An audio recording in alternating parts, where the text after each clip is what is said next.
sitting. It is my honor to introduce a leader whose vision has consistently guided our nation towards growth, resilience, and prosperity. A steadfast champion of development, his leadership has been instrumental in navigating Jamaica through both challenges and opportunities. You know, the last time when we were over in Clarendon, Honorable Prime Minister, when you came, you know, I was walking about and I heard some ladies saying, look like the Prime Minister now wear jeans.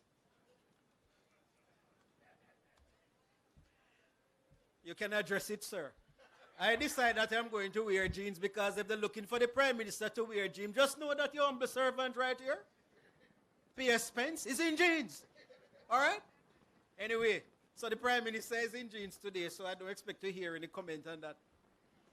But please join me in making welcome Dr. the Most Honorable Andrew Holness, Prime Minister of Jamaica, to deliver the keynote address.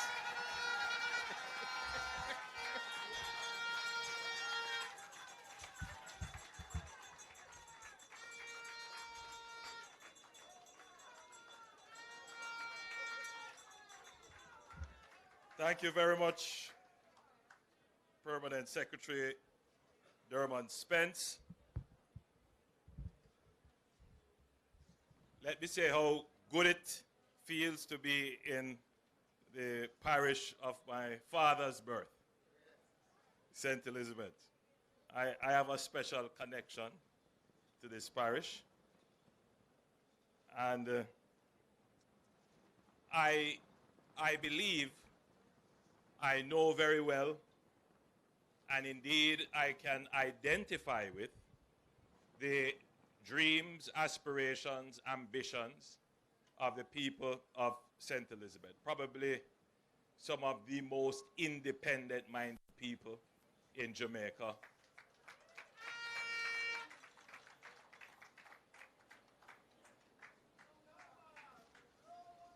Some of the most hardworking and industrious people in Jamaica. And as I received the report from the head of the division, the police division in the parish, that homicides in this parish is down 62% year to date. So indeed, St. Elizabeth is one of the most peaceful parishes in the country. Let me greet your homeboy ministers, because there is a little cabal of St. Elizabeth people, starting with the Minister of Agriculture, your homeboy Floyd Green. Yes. Then his neighbor, the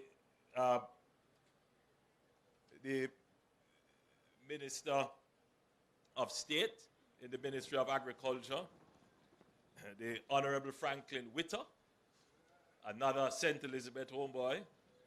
And then I don't know why the Minister of Industry, Investment and Commerce is here. Today should be the Senate, I don't know.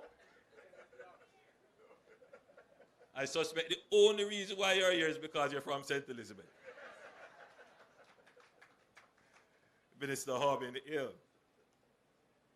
Of course, the French ambassador has become, you know, my new best friend and advocate.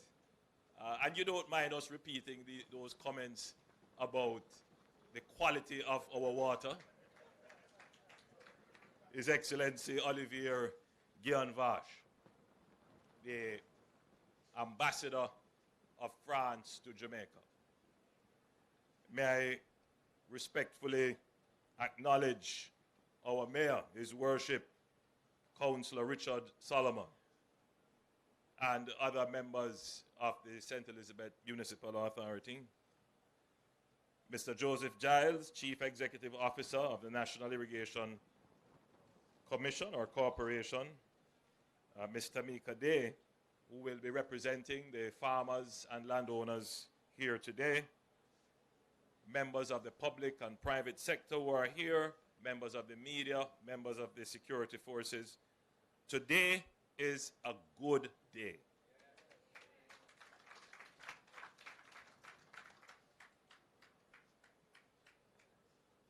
The Pedro Plain Irrigation Expansion Project will bring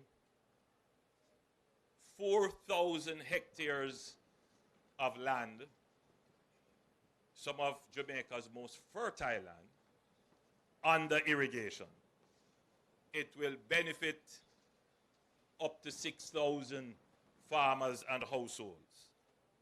Now, when I say 4,000 hectares, I think Jamaicans more relate to acres. So let me put it in the proper perspective. That's about 9,884 acres of land, almost 10,000 acres of land. I just wanted to give the scale of what we are doing. It's huge. Now, sometimes when I listen to the national discourse, the national conversation, it seems as if everything started yesterday. There is very little context and history brought to the conversation. And for some, everything started in 2016.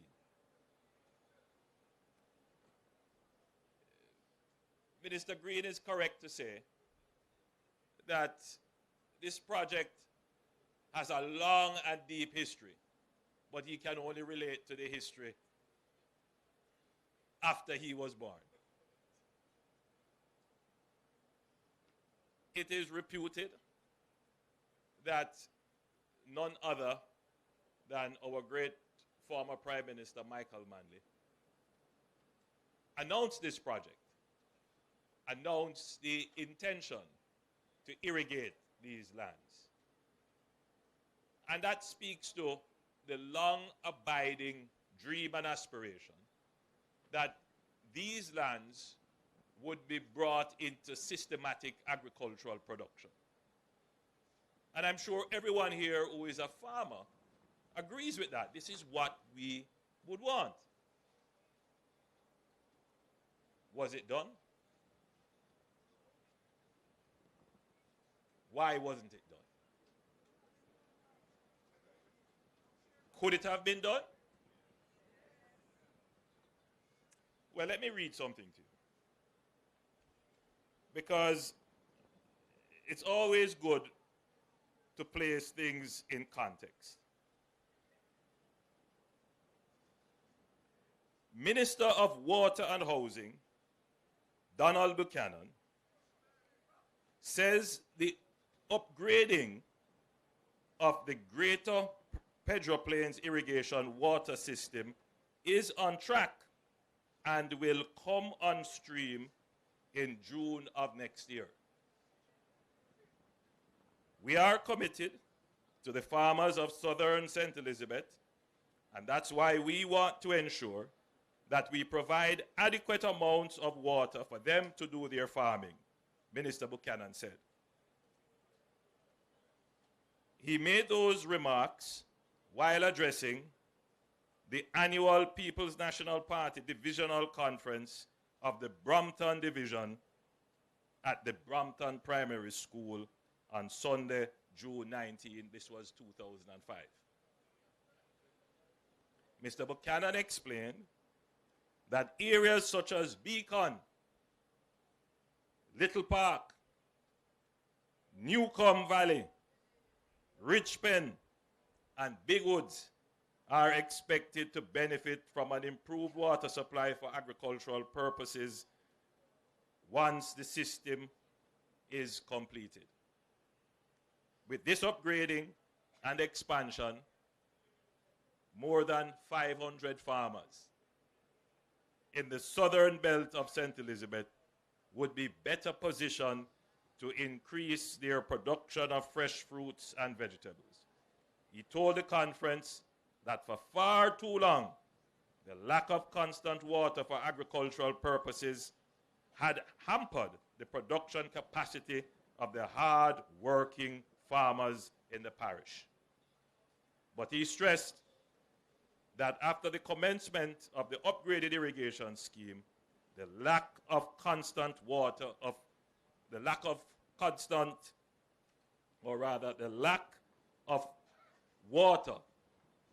will be a thing of the past in southern St. Elizabeth.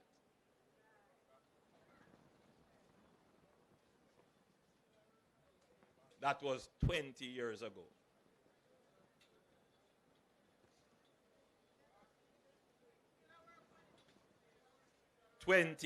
Years ago. They did a project which sought to irrigate about 470 acres of land, and a number of farmers, but nothing in the hundreds, would have benefited. So I want to make the point, because we are in this season now where everything is political, that the political discourse does not start from yesterday or from 2016. So for those who are looking for political advantage or to play upon people's distress, we must always seat our conversation in history. Because there is an attempt to say that this government must be blamed, and we are at fault for there being no water in this region.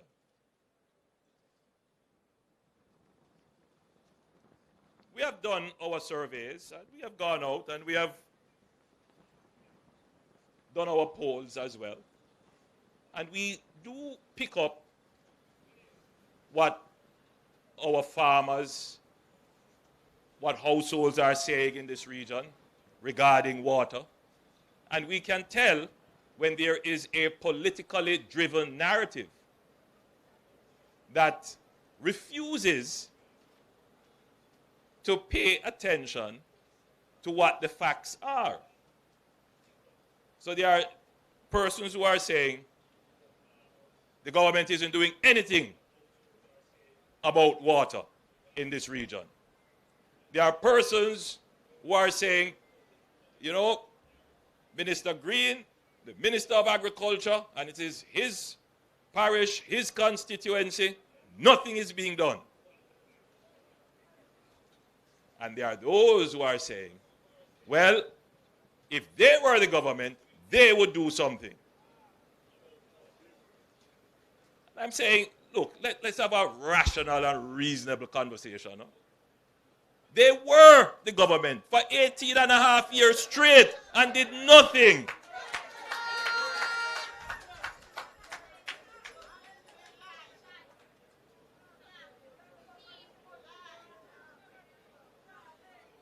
Oh, I know what I say. Some people are a little bit, you know, uncomfortable. But you can't argue with the facts. I spend most of my time administering your government, trying to fulfill and complete projects which were dreamed up of by founding fathers and former prime ministers. We have gotten them done.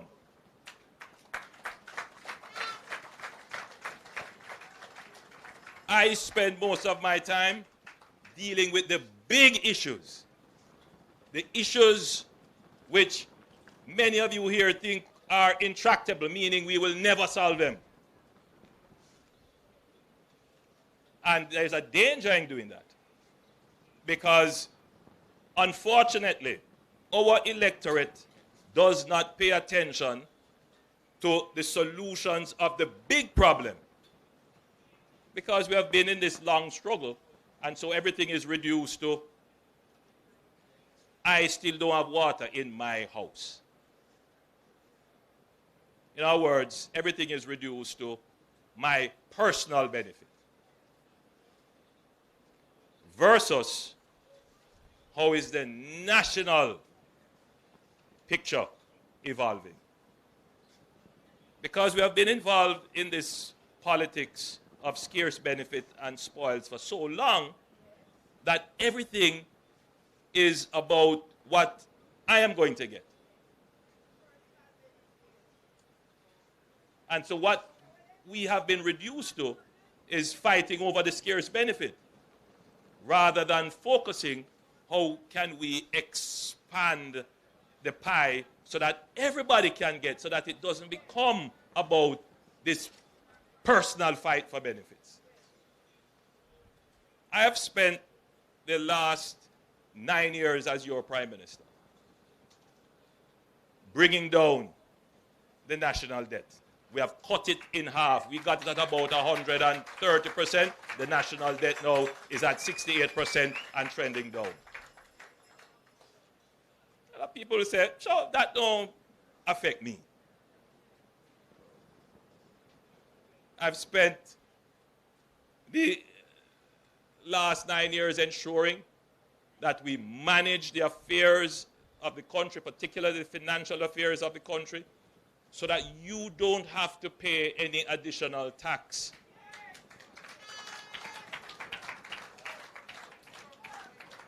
You have experienced 10 budgets, no new taxes. And there are those who say, "Chop, you need to pay tax anyway." We have spent the last 9 years investing in our national security. Every year before that, complaining about the high murder rate. Some have even accepted that, well, that's just how it is in our country, and it will never change. Today, the murder rate, if it were annualized, would be somewhere in the region of 25 per 100,000, coming from as high as 49 per 100,000. We've cut it in half. And then there are those who will say, the police do it.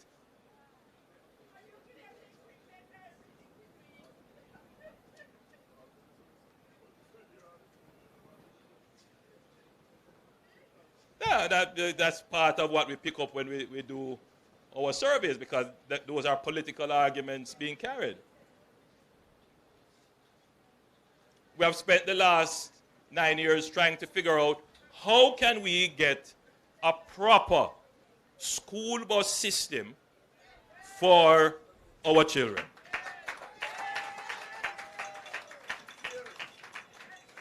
But you see, people who have never had to take the public school bus, or rather the public transportation system to go to school, wouldn't understand.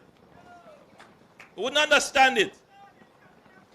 You know, I had to take the bus and taxi to school. And when I couldn't, I walked to school. If you see why I maintain, you know, why I keep my belly flat, and because I never had an easy life.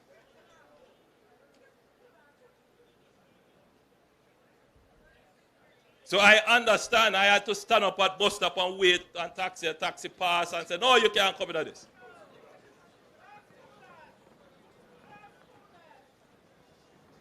So we have spent the last 9 years figuring out how can we do this in an economical way, but more so, how can we do it in a way that protects our children. I mean, it's one thing to talk about the economics. It's another thing to talk about the defense of the mores of the society, the morality and values that are constantly under assault with our children in public passenger transport.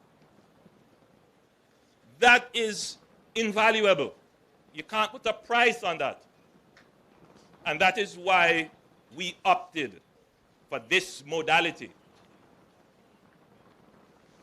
And every Jamaican should support this. Almost every modern country, every democracy, that's what they do.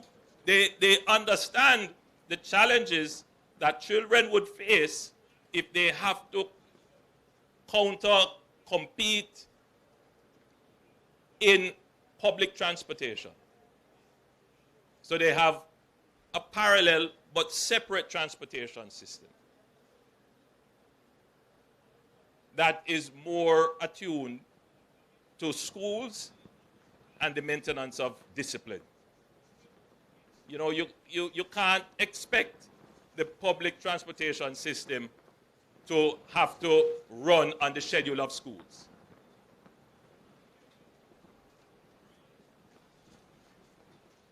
To maintain certain standards in what is played and what is said. So we have a parallel system that is going to be structured and rolled out in a democratic way. We're not going to force it on anyone. If people say they don't want it, it doesn't make sense, give it to somebody else who wants it. So it's a collaborative system. So we have spent the last 9 years working it out. So whatever we deliver, we're not delivering you a concept or a test. We're delivering you something that has endurance. It will last and it will solve the problem. So for many years, people thought, boy, it would never happen. Well, it's happening now. Happening now. You know, we've spent the last 9 years addressing the unemployment issue. When we took over the government in 2016, unemployment was at like 13%. Youth unemployment was almost 30%. We implemented a program called the HOPE program. We implemented the Jamaica National Service Corps and several other programs to bring people into the world of work through the world of training. Today, the unemployment rate is somewhere in the region of about 3.5%. We have more than slashed that. After COVID, we were roundly criticized because there was an increase in the absolute poverty rate. That was at 16% in 2023. We have cut that now to 8%.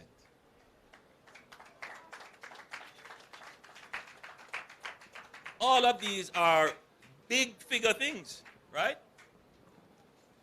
It doesn't mean, however, that you still don't have murders in your constituencies, in your communities. It doesn't mean that there aren't still people who are poor. It doesn't mean that you no longer have bad roads. But it shows you that the country is moving in the right direction in dealing with the big things. You know, and I made this point before, and I'll make it again. So one of the complaints that you hear quite a bit on the radio is, you know, someone will call in. I've even heard members of our diaspora calling to say, you know, I came back to Jamaica to my old community and they have no water. And when you ask, how long have they not had water? From me a boy, from me born, no water, decades ago. And there is a complaint. But nobody ever calls in to say, hey, you know, my community got water.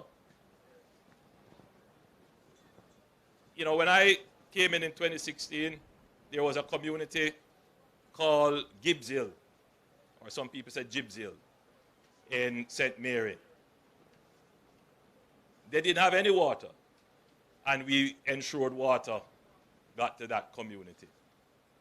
There was a community called Rosewell in Clarendon. Didn't have any water. We brought water to that community. But nobody is calling from those communities. Say, hey, hey, hey, my circumstances changed, and I now have water. So the national conversation is skewed as if to say, you know, everybody in Jamaica doesn't have water. So we have to bring balance and context to what we have done as an administration. Lest in the age of social media, which is an accelerant for misinformation, untruths, and downright lies and malice. Otherwise, the public can be totally misguided into what is the real situation.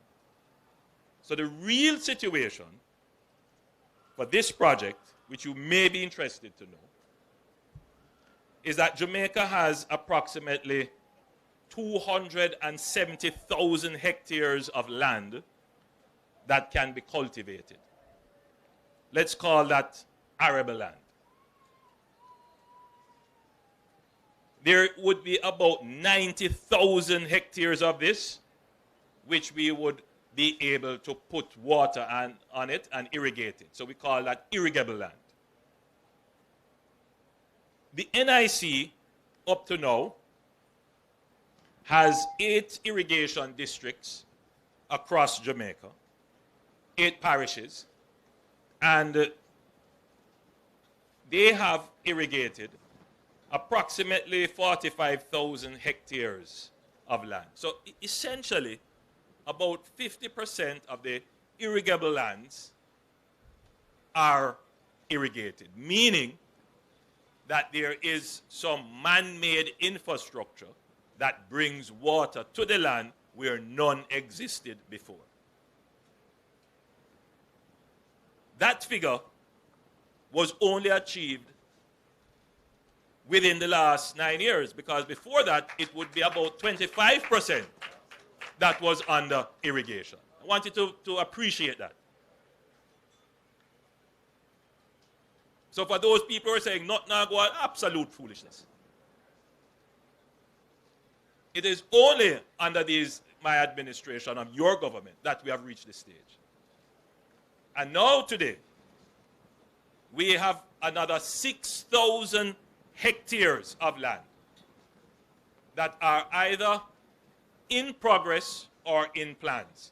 This is one of them that is in progress, moving out of the plan stage and into the implementation stage. And when we do this, we will move from about 50% to about 57% of the irrigable lands being irrigated. Now that is progress. So for those who say, oh, we just want the water. Yes, I know you just want the water. But though water falls from the sky, to get it to your field take time.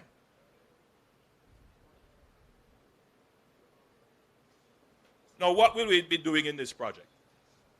Why it will take so much time? I must first commend the French government for being a reliable and consistent partner in this project. The French government would have given a grant along with the resources, your resources, and we would have done, as the minister pointed out, a very comprehensive study of the area to ensure that when we go to implement, we know what we're implementing and we don't make any errors. By the way, I have seen projects being implemented, particularly irrigation project, where we say, all right, we're going to drop a well and the water is here, and when we drop the well, no water. I see the permanent secretary laughing and the executive director of the NIC laughing because they know what I'm talking about. But we have done the intensive studies here to make sure that we are not wasting time and money in implementation. Having done that phase, we recognize that if we really want investments in this area. You can't just have the farmers saying, I've been living on this land for years, and so is my land. Okay? All right, we want to do big things in farming. Go to the bank and borrow a loan.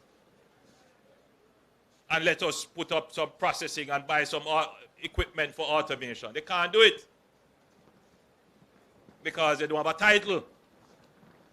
And so a part of the project is to ensure that we can unlock the economic value in the land by empowering the farmers. So this business of seeing yourself as just tilling the soil, getting the 6 months crop, sell it, and you stock up a little money and then you buy a little van or a little pickup. We want to move you now to the next level, where that same land can give you more than the 6 months crop and the down payment and the pickup. That same land can now get you the equipment for automation, the equipment for greenhouses, and more than that, for cold storage and for processing. So we are unlocking the economic value in the land with our farmers. Secondly, we had to survey the lands because we're going to have to run pipes and trunks off the mains. It is going to traverse lands, so we need to establish who owns what and where we will have right of way. So that was done. This is not what was announced in 2005 for 400 acres. This is for 10,000 acres. Then, we're going to have to put in place now a reservoir,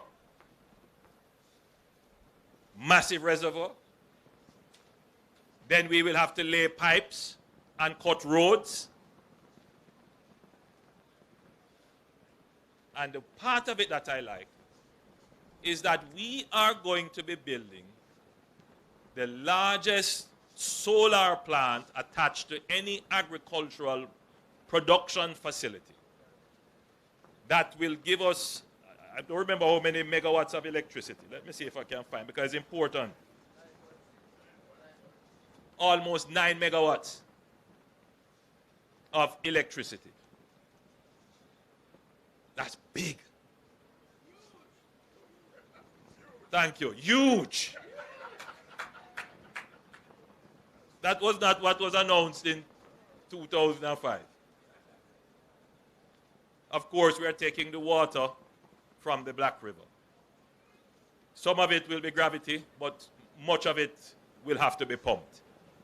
And so having the solarization of the system reduces the energy cost. So this is not a small project. So for those people who are understandably impatient because you've been waiting from Michael Manley,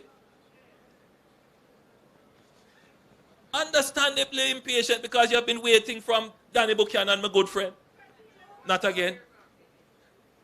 And then Floyd Green come and tell you 2 years ago and it's still not happened. Yes, I can understand frustration, but it's happening now. Today we break ground. Today the project starts. Today the dreams that you have had for the last 50 years will materialize, and it materialized under the administration of Andrew Michael Holness.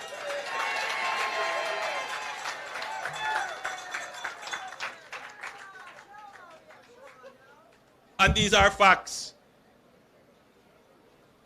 So, as I know about politics, people don't vote on facts. People vote on emotion. People are following their football team.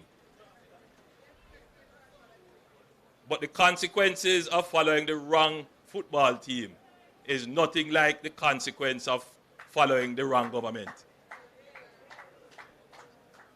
Good government matters. And every time I say that, and I look in the eyes, I know it makes some people uncomfortable. Because the truth is, you know, when you have to wrestle between your emotion and the facts, it's very uncomfortable.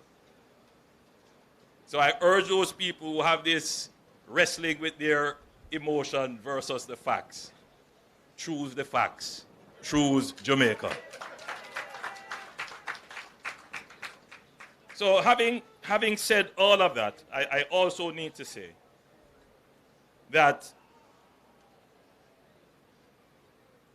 there is also a bigger plan around agriculture.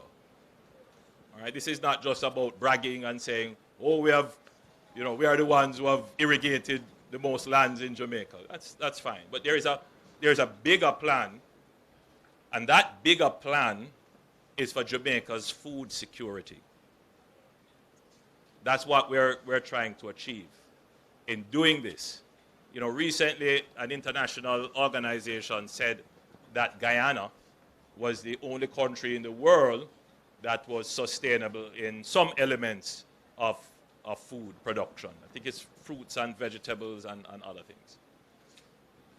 Guyana is about 800,000 persons, and Guyana is about the size of the United Kingdom, if I'm not mistaken. Several times the size of Jamaica. Huge country. So the question was asked of me recently, can Jamaica become self-sufficient in food? And my answer, this is not a technical answer, no, I leave the technical answers up to the agricultural experts, the minister and his permanent secretary and the other executives of the agencies. But yes, I believe Jamaica has enough lands to be self-sufficient in food. I believe so. What is lacking? Well, number one is the will. So that's number one, the will. Number two, it is the political direction. Number three, it is the technical capacity.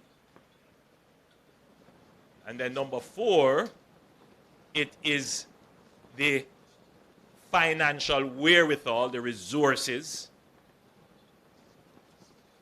And then there is this issue of infrastructure. What part of it we have dealt with? We have dealt with infrastructure and the financial resources. In other words, the government has taken the political decision to fund agricultural development, particularly in the development of infrastructure. Now, whenever you have limited funds, you have to make decisions, right? So one decision could be, we could split up the money that we have, all right, and just give it to farmers, give it here in fertilizer, give it there in that. What? The question is, what would be the impact of that versus putting in place a proper infrastructure to irrigate all the lands, to make all the lands productive? So you still have to do agricultural support, but more so you have to invest in the infrastructure. So we are well on our way in the next 10 years to have all our irrigable lands irrigated. So we would have gone one step up on becoming food self-sufficient. The next step, whilst that is happening in parallel, and there are other infrastructure things we're doing. We're putting in the storage, particularly cold storage. We are creating the economic system for this to happen, because after this is finished, we will have to declare some agricultural special economic zones like we have done in Parnassus and other areas, which will create a kind of agricultural ecosystem which will have growing, processing, storage, and sales. So that's the intention. So all of you who are here as farmers and landowners, you are part of a bigger plan to make Jamaica self-sustaining in food production. So I want you to take yourself out of the political narrative that is going on now. All of that is nonsense. And situate yourself into this long-term vision, which is materializing every day. Every day we get a step closer to it. And realize that you are an agent of change in the choices and decisions that you make. So now you know the water is coming. Now you know you're getting titles. By the way, we are going to be giving out almost 1,000 titles, I believe 200 today, free. As a result of this, you're going to get more roads, farm roads. So you now should start to think in a different way about your holding, your land holding. What am I going to farm on it? Where I'm going to get the funds from? I have the title now, maybe I can go to the bank, start to develop a proper business plan. In other words, start to take a more business approach to agriculture. Because that is how we create now what we call the pro-growth mentality. And that is where I would like to see my farmers be, in that mentality. The system is not against you. Work with us. We are working with you. Together we can achieve great things for Jamaica. God bless you and thank you.